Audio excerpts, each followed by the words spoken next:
This Kirblog's all about a bunch of new games I played, Sonic, Mario, and Pokemon today, and how my tastes have evolved and changed. So I hope that you'll listen well to my opinions I've got to tell, and maybe you'll agree or disagree, but either way, this is the first of 2018. Welcome, everybody. Happy New Year. Barring the next installment of the Waptois Fire Red playthrough we were doing, this is the first Kirblog of 2018. This is kind of a bunch of different things. For one thing, it's semi just like the Fire Red playthrough, a continuation of Pokecember because it does involve talking about Pokemon Ultra, one of the few games I'm going to be talking about. And on that note, it is also sort of a review of three different games that I completed over the last few months, the last kind of part of 2017. And it's also a little bit of a stream of consciousness one because this is a topic that I've been wanting to do for quite a while. This is regarding specifically Mario Odyssey, Sonic Forces, and Pokemon Ultra, Sun and Moon. And the specifics that it entails is the topic itself. The name of the topic is growing up with, out of, and old with video games. Sonic, Mario, and Pokemon are three different franchises I've been following for a very, very long time. Most of which, since the very beginning, technically. Obviously Mario predates my being born, but I grew up with all the early games and everything. Sonic and Pokemon have been with since they first came to the U.S., so, they're series that I followed for each over 20 years, now almost 30 as I'm approaching that for some of them. But these three games in particular made me think about, and especially because, as I'm sure you all probably know by now, as I'm working on the first video game that I'm creating, I'm trying to get back into actually playing games on a more consistent basis. For a good while, it seemed like there were really only a small handful of maybe I don't know, 2 or 3 games a year I would play for a while, particular ones that I was looking forward to. But in this case, I tried to play a lot more games in general, and I'm starting to, even borrow some from other people, which I'm going to get to that later on. Just getting kind of more experience and thinking more about gameplay as opposed to just, the filmmaking and storytelling side of things, because now this is a whole new, universe for me. But that said, I kind of wanted to go into these particular things. I'm actually going to go backwards. I'm going to start with Pokemon Ultra. I'm going to quickly go through my my just kind of offhanded reviews of each of these, and then at the end go into the specifics of the topic overall. But so Pokemon Ultra, overall fine, but I also wouldn't recommend it. A lot of people just kind of went ahead and already bought it. The people who were asking for my opinions, just on a conversational, day-to-day basis, and I was like, yeah, I don't really recommend it. I enjoyed it just fine. I went in expecting, exactly what I got, which was, more or less the Pokemon Yellow, quote unquote, of, equivalent of Sun and Moon. It was, and on that note, I guess I maybe shouldn't have expected as much in this case. Maybe I fell into, the advertisements of making it out to be a lot bigger than it was. There was going to be a lot more content to it. It's, the Team Rainbow Rocket stuff, which has been, talked about a lot, and the extra stuff with Necrozma and everything. Perfectly fine content. But didn't quite, to me, justify, I probably could have skipped this, and, I wouldn't have been, I wouldn't have been massively missing out on anything.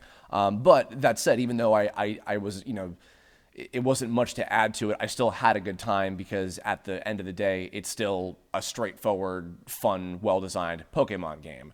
Interestingly, as also kind of a side note to this side note, when I've played the third iteration of a game, which the last one I did was, the last one that existed before this was Black and White 2, which I enjoyed because actually that's probably the one that I think has had the most amount of just completely different sort of things to it, comparatively to Yellow or Crystal or Emerald or whatever. I never finished Crystal. I never played Emerald.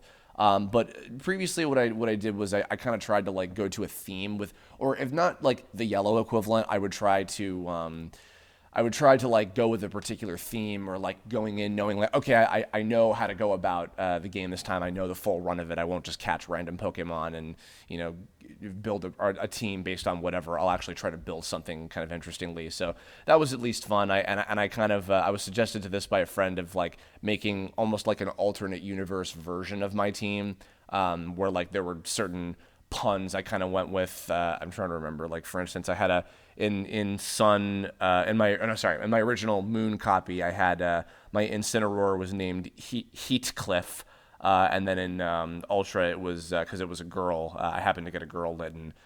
It was Sonya after Sonya from Heathcliff, and you know the fire puns, and then like I had Rubella the Raticate, and then I had Danforth the Toucannon, and from the original and then Ultra. If anybody gets the reference, Rubella and Danforth, if you get that, please top comment that shit because you're my friend now. Anyway, you know, so I made some extra fun out of it. I've never had the balls to do like a Nuzlocke or anything, so I just kind of, you know, whatever. But yeah, by the time I got to the end of the Team Rainbow Rocket stuff, I was like, oh, okay.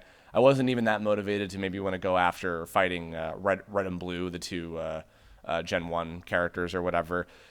You know, so it was whatever. But that said, like I'm still very much like when the next game comes out, which will be the Switch Pokemon game, I'm still very, very much looking forward to that, because at the end of the day, even though I was disappointed by, you know, what I got, I was still like, okay, yeah, but you know what? This is still a Pokemon game. The basic layout of how these goes, you know, are always like an enjoyable experience, regardless of like, you know, the points that like, I didn't quite like that or whatever, but like I still had enough of a good time that I'm like, yep, I still love this series. So then going backwards a bit more, Sonic Forces. All right, so I'm going to keep this brief. And I know this is going to be probably a lot of people are like expecting certain things. So here's the deal. First of all, I want to preface by saying I have not played Sonic Mania. The reason that I've not played Sonic Mania is because I was not interested in getting it. Now, let me also say, I have absolutely nothing but the utmost respect for Christian Whitehead and that team that made the game. I know that there was a massive amount of love put into it. I've seen a full playthrough of it. You know, the animations look gorgeous. The levels look perfectly fun. You know, I can tell there was so much effort put into that game, and I fully appreciate the effort that went into it. I wasn't interested in it because I felt kind of just like I felt basically kind of over the 2D Sonic games. This is kind of almost a separate discussion into itself, but 2D platformers I think have also changed for me in terms of how my tastes have gone, and I want to get into that a little bit further into the topic. But I'll just say that it was just like, okay, I've had my fill of 2D Sonic. I think I'm kind of done with it, and so therefore I just wasn't like, I didn't feel like Mania had enough for me to be like, yeah, I really, really want to play this. And now I fully admit that when it comes to the 3D Sonic games and the track record that they have, the fact that I was more interested in Forces than Mania probably says a lot of maybe not great things about my tastes.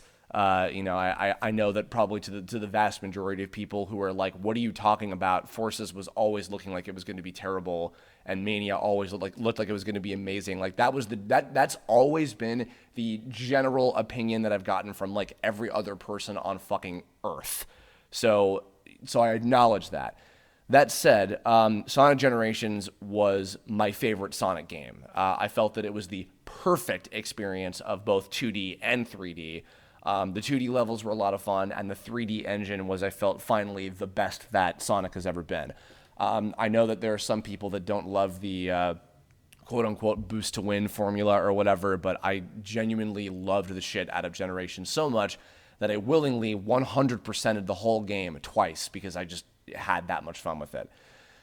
Now, when it came to Forces, because once, you know, Boom was kaput in terms of the video games anyway, I don't know how much longer the show is going to go for, but Forces gave me hope in terms of like, hey, this looks like they might try to do a little bit of maybe a slightly more in-depth story.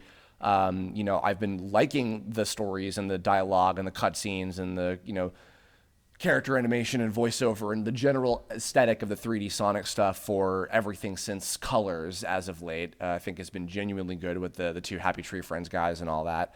So all the stuff I was seeing of Forces, I was genuinely really excited. And I had some reservations. And I was partially like, I don't really know if I need to have classic Sonic again, just because he was in Generations, which is entirely what he feels like he was kind of shoehorned into with the game. And, I guess I was kind of mixed about the Avatar thing. I thought it was funny. It's ironic because it was the biggest thing that was like a sticking point for people, and that they were like picking on it so much.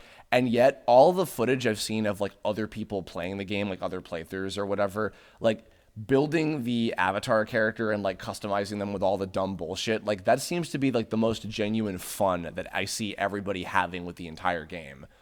Which is kind of ironic to me, I guess, but nonetheless, I didn't mind the Avatar stuff. I mean, if you want to talk about like too easy to win, having the fucking flamethrower and just holding down the button and you kill everything was, I think, the most like, oh, this is easy. The game itself is extremely easy, and I finished the whole thing in about 4 hours or so. I bought it at the quote unquote midnight release at 9 p.m. because that's how it works now.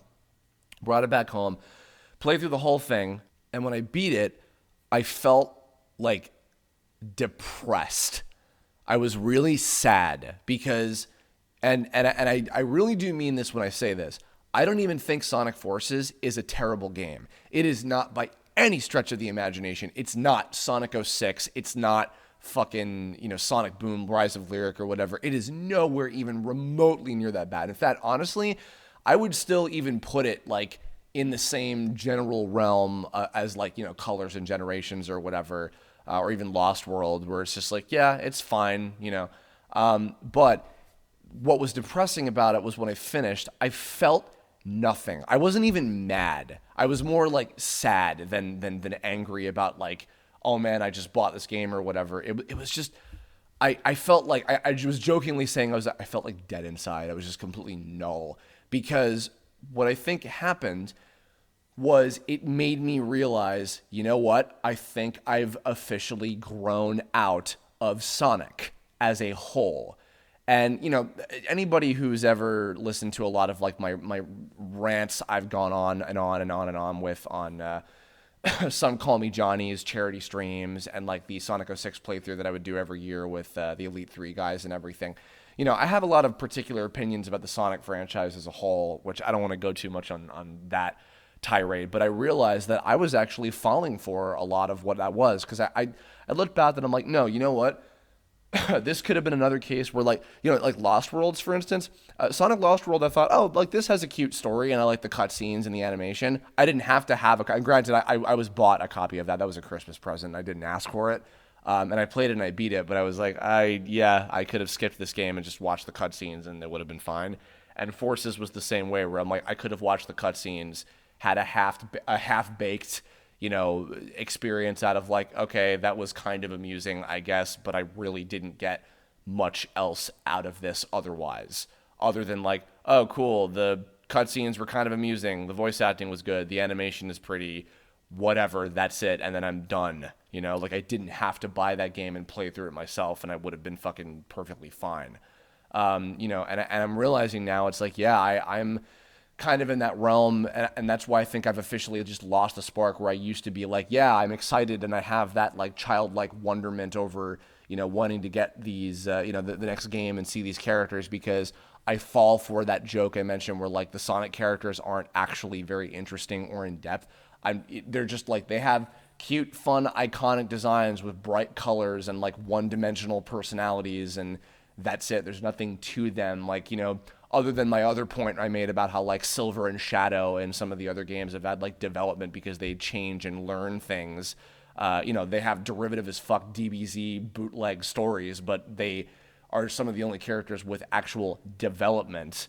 And even then, it's like there's nothing to be gained from it, so it's just like whatever. So I'm like, okay, so if I'm only really in it for the characters and the story, and by this point, it's like they're probably never going to try even doing like a really deep story, which they don't necessarily need to anyway, but anything really all that like interesting, it's like, okay, I think I'm done. The fact that like I was blown out by Forces and I had no interest inherently in Mania it made me realize, you know what? I think that wonderment has faded with Sonic. And it's weird because, like, then with Pokemon, which because I played Pokemon Ultra afterward, and went in knowing, like, okay, we'll see. I'm not having, like, massively high expectations, and I was let down, but I still have the same love that I have for Pokemon as a whole, to where I'm like, yeah, but no, that Switch one, I'm so excited. And I mean, and I don't think, I don't know. I don't know how people have ever tried correlating, like, the Sonic cycle, which is kind of an unfair concept, but I don't know if they liken that too much to Pokemon necessarily, because it's weird. Like with Sonic, like a lot of critique that people have is that, like, oh, like they can't stick with one idea and they can't just, like, make one thing or whatever. And but then on the other hand, you have people who are like, oh, like I want something different. It's the same every time, which was kind of part of my whole thing where I'm like, yeah, I'm not interested in Mania because it doesn't feel that much more different to me than the Genesis games, the Genesis style games I've played, the 2D ones. So it's weird. It's like, with Sonic, it's so complicated because you have so many different people that you can't get a straight answer or a consistent answer out of what makes a good Sonic game from anybody, because that means different things to different people.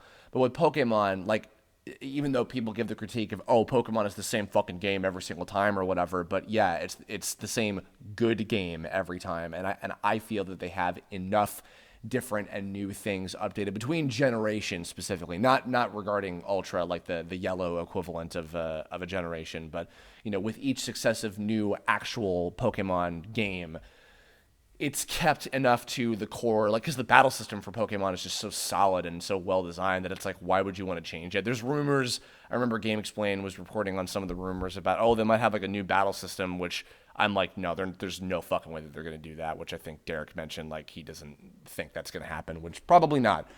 But nonetheless, yeah, it's like, it's enjoyable enough where it's like, sure, Mario. Now let's talk about Mario for a second. Mario is also kind of complicated because, of course, he has all these different subsects of different game franchises within each other. Some of which have been, getting fatigued. I've been hearing a lot of critiques about the RPGs, even, funnily enough, with those being my big influence on tone. After a while, it's just like the Mario and Luigi and the Paper Mario games. Like, there's just a lot of people are getting kind of, burnt out on them anyway, which I'll get back to that too. And same thing with, like, the new, especially the new Super Mario Brothers games, in terms of, like, yeah, I'm tired of these, like, that kind of, mentality people have. And the unique kind of thing that Odyssey had going for it to start with is that if you want to get really technical, there's never been a Mario game quite like this since Sunshine. Because 3D World was very much its own, completely own flavor of thing. Galaxy 2 before that was a little bit more linear. And Galaxy 1, while it did have a hub world, the individual missions were on much smaller levels. Like, so we didn't have a Mario game with, like, gigantic levels and a lot of different things to do, technically, since Sunshine on the GameCube. So this was a type of game that, was risky, because I always point to the perfectly well thought out game theory episode about how consistently the 2D traditional Mario games have always done better than the 3D adventure ones. So to begin with, this was a risky game for Nintendo to be doing, in that it's a formula that has proven to never be nearly as big of a moneymaker as the other ones. But that said, like, when it was first announced in those early trailers from, I think, already a couple years ago now, people were fucking ecstatic, and rightfully so, because it was huge. So I was really excited about this game. Everybody I knew on Earth was excited about it. What is there to say other than it was life-changing? I mean, I think that this game, quite frankly, outperforms all of those games, and I love all of those games. I've not played 3D World in full myself, but I like it just fine. I love all 64, Sunshine, Galaxy 1 and 2. Odyssey is like the perfect culmination of all of those elements in a bigger, better, and more amazing 3D open-world Mario game than there's ever been before.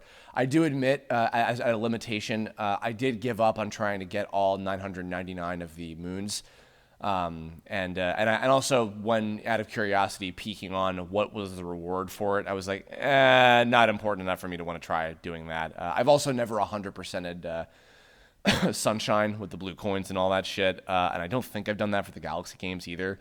But despite that, I still thoroughly enjoy the hell out of those games. So it was not like I don't mark that as a point against it. Like otherwise, like Mario Odyssey is now one of my new favorite games of all fucking time. With just how fantastic it was. Now, not only did Odyssey prove to be this perfect culmination of previous elements all mixed together, but it was also perfectly timed. It was at a time where people were, I think, like, yeah, like we want another game like this.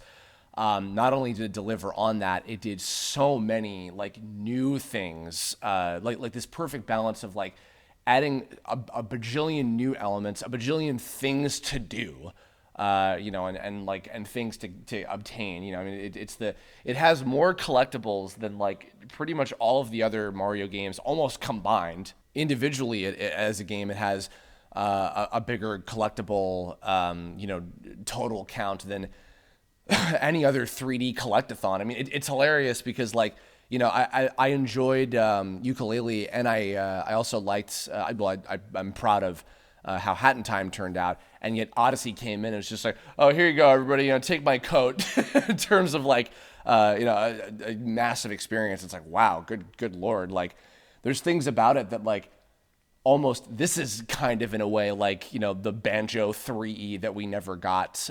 Ukulele and Hat in Time, I think, went their own way. But like Mario Odyssey, I think, kind of scratched that itch for me more than ever before. And again, I like those games too. I'm not saying that to like, I know the take my code thing. I don't mean to be insulting at all. I have love for both of those games as well. One of them I was involved with, for Christ's sake. So I mean, there's bias to go there. Nonetheless, but yeah, I think Odyssey just had all of these really, really well-timed and perfectly executed elements going for it. It's going to be very difficult to top this game for a long time as well, in terms of another Mario game. And while I've said before, like even the games that people were complaining about, like I enjoyed the 2D Mario games. I didn't really. While I saw perfectly and understood and agree with the critiques of like the new Super Mario Brothers 2D platformer games, I played the Wii one and the Wii U one, or at least the Luigi version of it, in full, and enjoyed them all perfectly fine. But they also kept me jonesing for like, you know what? I think that this is just not quite doing it for me for platformers anymore. And actually, you know what? Worth putting into here too. And I'm sure I'll probably get the game because while I skipped out on Mega Man 9 and 10 because of the same reason, I was like, yeah, you know what? I'm just kind of burned out on 2D Mega Man games as much as I absolutely adore Mega Man. All of the different Mega Man series. 9 and 10 just seemed like more of the same in a way that wasn't like I wasn't hungry for in that sense. I wasn't like, oh man, I really want another like 1 through 6, the 2D NES style ones. I'm like, no, I'm not asking for that. And so 11 is like, Mega Man 11 looks like what I was hoping 9 and 10 were going to be in the first place, with like an updated visual style and everything. But even then, and again, I'm sure I'll get it and I'm sure I'll enjoy it. But even then, I'm not like, I wanted to share, and like Andrew Dickman, my friend, who's like an even bigger Mega Man fan than I am, like he was ecstatic. He was like tearing up, and I was like, I want to share in that enthusiasm. Like I really genuinely do, but I just don't. And then I think about it on the other hand, I'm like, I'm more excited for like the new Shovel Knight DLC than I am for like a whole new Mega Man game. I hold the hope for maybe it meaning something more for Mega Man making a bigger comeback in general, but as far as like playing a new 2D platformer, I'm like, yeah, man, Shovel Knight. And that's kind of one of the big points of this whole thing I'm thinking about, where like I stepped back after playing all of these games and I was like, I asked myself, what is it that's making me like just over the fucking moon with Mario Odyssey? What is it that, even though I'm disappointed, is keeping me sticking with Pokemon? And what is it about Sonic that's making me like, you know what, I think I'm going to pass from here on out? And I know that also, like, sure, that might change, or like it's easy to be like, oh yeah, sure, you say that now. Yeah, you could totally make that argument. But like, in terms of, okay, my lack of enthusiasm. And again, not even like, oh, this is bullshit. Like, oh, I'm never playing a Sonic game again or whatever. But like, my sense of like, yeah, I think I'm just not enthused. I'm not interested anymore when it comes to that sort of thing. And kind of alongside that thought process, I was thinking about my critique and aggravation to an extent with people who, like, oh, well, I grew up with it, so therefore I just have like, the ultimate attachment to it. It's like my other thing about like with people who, like stuff about like the fandom in Dragon Ball and the different kind of like sides of that and everything, and like people who defend like the Toonami version of it as opposed to anything else that comes after that may or may not be more accurate to what the intended story was, those sort of things. And I think about like, okay, yeah, like especially with like the complicated subsects of like Sonic fandom and like, how different people perceive these different game franchises. And, and one of the points I make about like, for instance, with Yooka-Laylee, I think that part of the reason really that people aren't quite thinking of, I personally think of why people were just kind of like about Yooka-Laylee, is because I think that they realized the exact thing that Rare predicted and why they didn't just flat out make Banjo 3 to begin with, is because I think a lot of people were growing tired of the genre of 3D collectathon platformers. And now they're making a comeback with the threesome of Yooka-Laylee, Hat in Time, and Mario Odyssey, where it feels refreshing. It's like if you have a lot of the same thing all happening, and then you have like a new spin on it in three different ways from three different companies that have three different backgrounds of it. In fact, in a sense, it's like Rare was influenced by Nintendo, Gears for Breakfast was influenced by Rare, so it's like this kind of chain of command, and I grew up to have their own different sort of thing. Grew up. Which is why I say that like timing has a factor in that of like, okay, yeah, like people are asking for this because there's been a hole in that. For me, when I think about Sonic as well, like especially on the sense of the 2D stuff, and even Mega Man too, like where I'm more enthused about stuff like Shovel Knight, because I'm like, I want something that's really different. I want something that's completely different. I love 2D platformers. They're one of my favorite genres of games, but I'm burned out on the sources of where I've been going to in terms of like, yeah, this just isn't interesting me to begin with. Like like Mario, I mentioned like, yeah, I played them, but I wasn't like, woo, this is so revolutionary or whatever.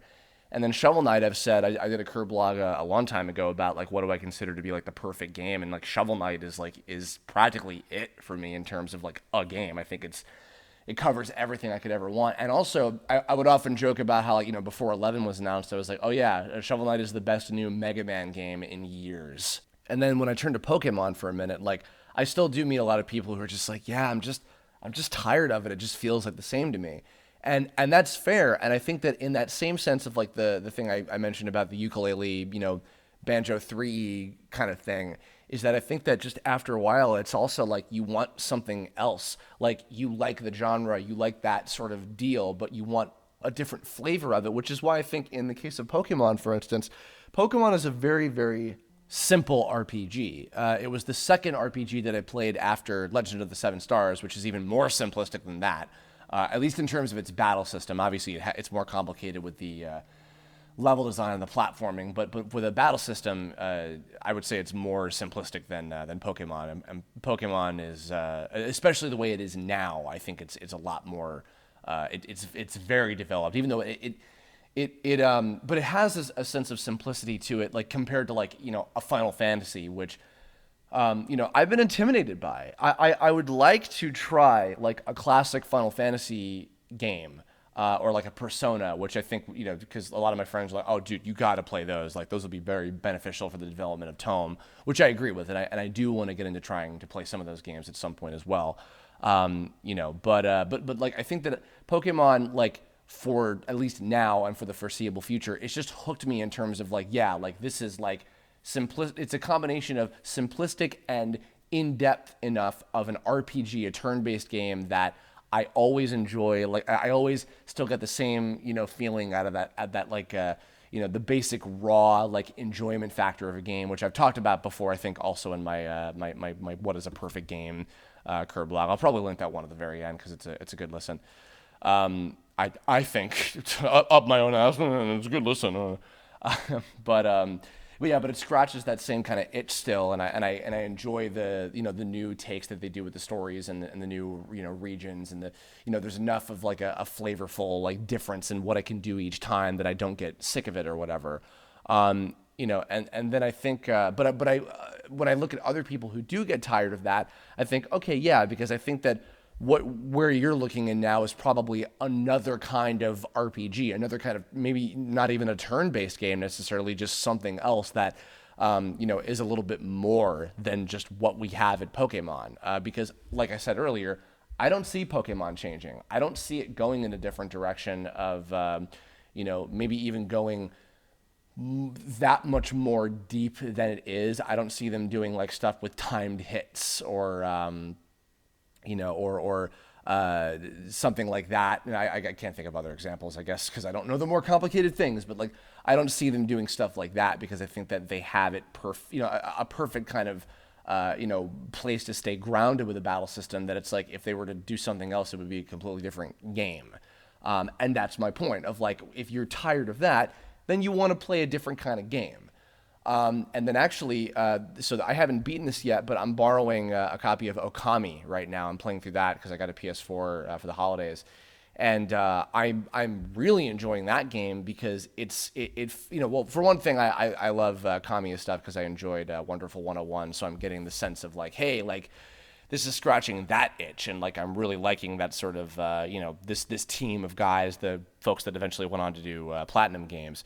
I'm really really digging the shit out of that, and I think a lot of that has to do with just as my personal tastes as like an artist and a player and a storyteller and what I get out of story experiences and gaming experiences is evolving and changing as well. So there's some things that I'm like, I'm going to continue to always enjoy this for what it is. And then there are other things where I'm like, yeah, I think that I'm not getting anything out of this anymore. And you know what? I don't know. Maybe someday that might happen with Pokemon or Mario for me. I'd probably not because it still hasn't happened as opposed to like with Sonic where I'm like, yeah, it just doesn't feel the same anymore. But even then, there's also a sense of like, yeah, I want to try like other stuff. Like there's other things that like in other things that I'm looking for now that maybe some of those games don't always provide me with. That like like you can, like oh this other game that it gives me what I'm looking for. Like you couldn't fulfill my desires as a man. God Almighty. But it really is that kind of thing sometimes. Except you can have multiple relationships with games and you're not a piece of shit for doing that. This is a really weird correlation. Sorry. And then on top of my thing about my values are changing, it's also I'm looking for more inspiration on, how I may or may not make games in the future. I mean, I don't know if like what it's going to go in terms of my path with like, after Tome, when and if we finish that, because that's a whole nother, thing unto itself. But yeah, like that has to do also with like, okay, what am I looking for in terms of inspiration for the creative side and not just like the life experience side. So. But yeah, and I know I've talked about this before and probably other Kirblog topics, but a lot of this has to do with like being able to determine like, okay, what is pure nostalgia? What is it that I can, look back on and be like, yeah, that was genuinely good. And like for instance, like even, I mean, this might go hand in hand with later when we do our Dragon Ball Super, the Tournament of Power discussion arc, but it's like, Dragon Ball, for instance, is a series that I'm not expecting to get like, some really life-changing like experience out of. I'm just getting like raw entertainment of like cool fight scenes and funny moments or like I made that comparison about how Naruto doesn't scratch that itch for me with shonen anymore, which is why I gave up on it and kind of Bleach too, but like One Piece I stuck with because it was still fulfilling that same feeling of like I love these characters. It's kind of like that in a way, but it's a little bit different because there's more factors than just experiencing a story. It's also like, am I enjoying the gameplay? Which is like really the most important thing when it comes out of that. So yeah, there were some particular things I think with that where like I think Pokemon is kind of like that. Like, oh, it's just raw fun in that sort of sense, and once in a while I'll have like that moment like with Omega Ruby when I played through that and I had this like really like this moment of something from the story of that where like it like really like made me think and made me feel really good about myself. And you know, once in a while you'll have something like that, or like in the anime, like with the Pokemon anime, where like X and Y was really cool in that sort of sense too.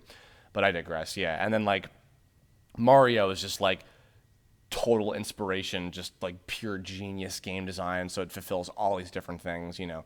But and then like with Sonic, I'm just like, yeah, I think I just like that value's gone for me, and like there's other places that I got to seek out, other game franchises and maybe new things that I'll give a shot at. I want to try the Eco trilogy. I've been talking about giving those a shot at some point soon.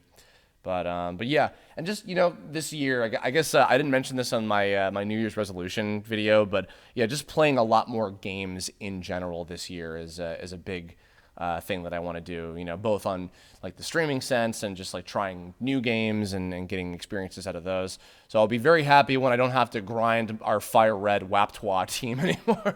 I can just fucking relax and play stuff. But now that I'm not having a good time with that, but yeah, so that was fun. I'm very curious for the feedback from people on this one. Not just in particular on, I guess, your thoughts regarding Mario Odyssey, Sonic Forces, and Pokemon Ultra Sun and Moon, but your thoughts on like the points in this topic of like, give me other examples of game franchises, particularly stick with video games when it comes to this, that you feel like you've had different kind of thoughts on, and like you've give me, actually, here's a challenge. Give me 3 different game franchises that you feel you've grown up with, as in like you accept all the time with your flaws, and like you're like you still feel that same kind of sense of complacency with, grown old with, and that like you're gonna continue to play this for the end of time because they just never ever let you down and they're always showing amazing new things, and like they the pinnacle one, and then growing out of.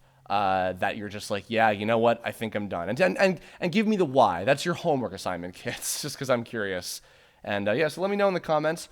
It's a new year, so who knows what's in store for the future. But if you have suggestions for future Kirblog topics, video game related or otherwise, let me know in the comments below.